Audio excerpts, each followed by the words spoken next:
Growing your own food can be a rewarding and cost-effective way to eat healthier and be more self-sufficient. But if you've never gardened before, it can be intimidating to know where to start. The first step in starting a garden is to choose a location.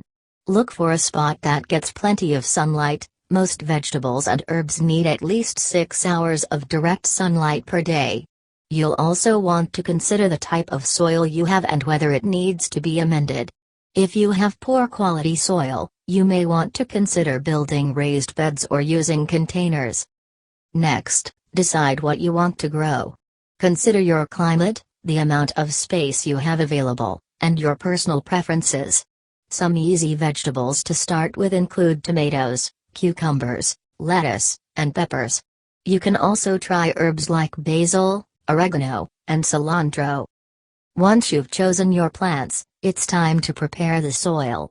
If you're using a raised bed or containers, fill them with a good quality soil mix.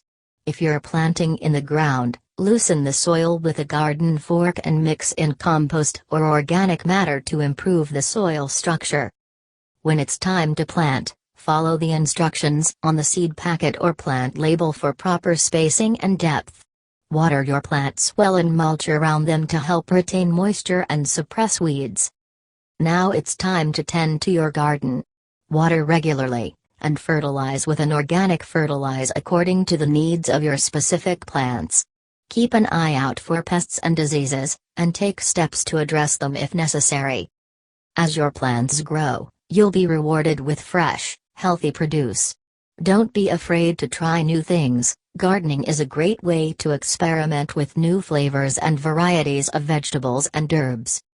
In conclusion, starting a garden and growing your own food can be a fun and rewarding hobby. With a little planning and care, you can enjoy the benefits of fresh, homegrown produce. Thanks for watching. We hope you found this video helpful and are inspired to start your own garden.